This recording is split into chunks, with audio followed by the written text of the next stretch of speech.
Hi, so welcome back to my channel. Thank you for choosing to watch it and to watch this video.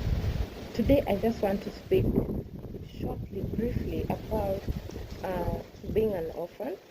I've been an orphan from 2003 December, and that was when I lost my mom after losing my dad several years before that.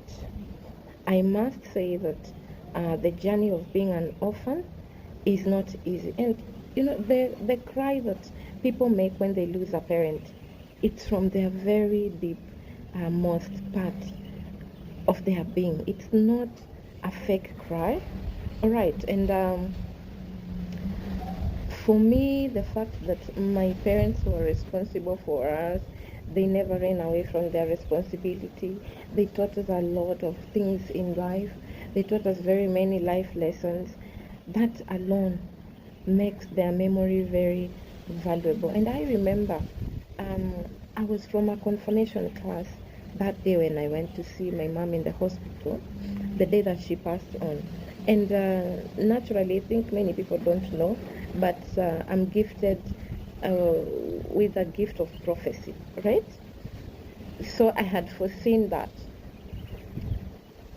my mom was going to pass away, not because of the circumstances surrounding her, because I also saw that my dad was going to pass away before he even went to the hospital. So I have that gift. So that afternoon when I was coming from the confirmation class, which I was forced to continue with and be confirmed because that's the way that my mom would want me to go, despite the circumstances surrounding my confirmation. All right. I went to see her, and I remember I was hungry, and so I asked her for money so that I can go and buy snacks. And apparently, she just pointed to the drawer, so that's where she had kept money. So she pointed there, and I think she was insinuating that I go and take the money and go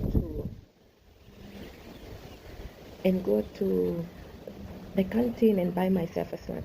The moment that I left that door, she stretched herself and she died. So as a child, because I don't want to tell you my age, but I was really young. I was still in primary. I'd not even started my periods.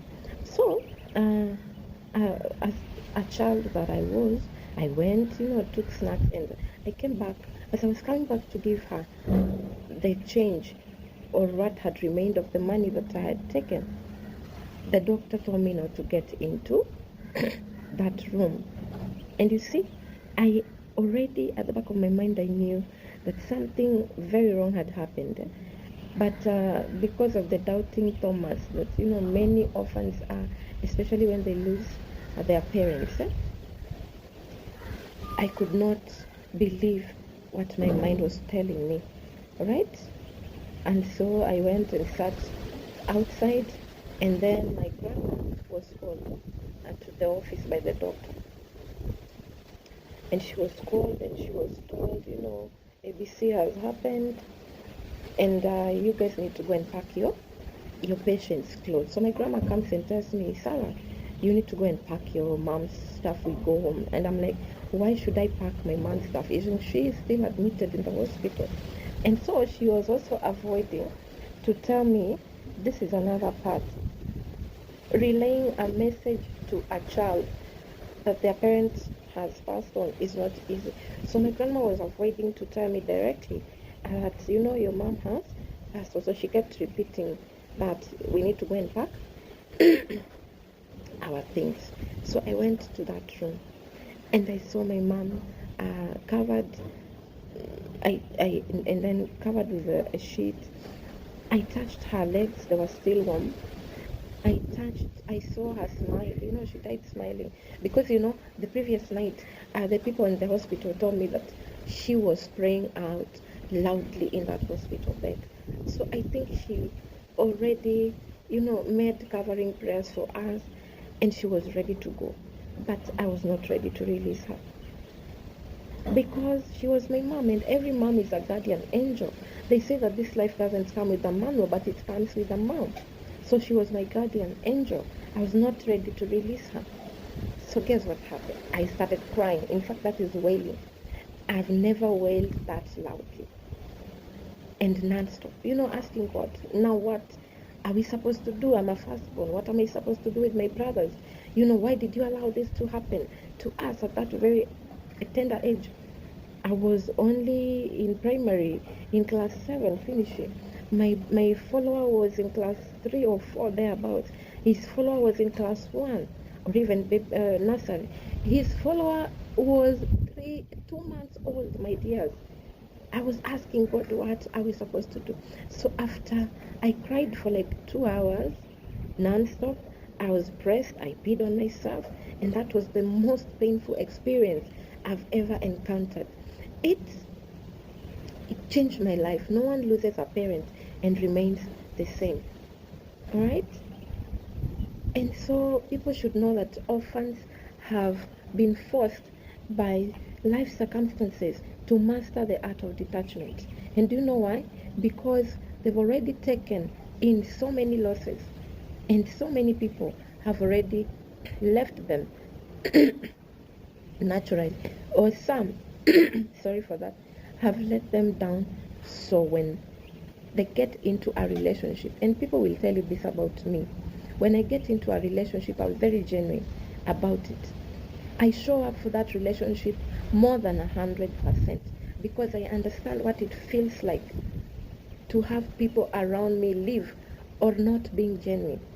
So whenever I am genuine in a relationship, I'm not genuine to be liked by people.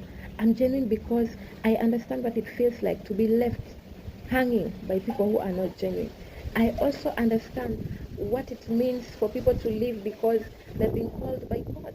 I also understand what it means to be taken for granted, all right, or to be despised by people. I also understand what it means, for people to play games with me or just want to use me. I know all those things. I know them well. I've been an orphan now for 20-something years, and I know these things very well. So people should understand that when I love properly, and I give my all. And many orphans love properly and they give their all. But when I sense that you're not being genuine, I will sniff you out very quickly, because I don't actually have time for fakeness, and I'm not afraid of losing anything or anyone. There's this fact about me and many of us that people don't understand. We are not afraid to lose anything or anyone because we've already encountered a bigger loss in our lives. So stay genuine or lose me. That's just a fact.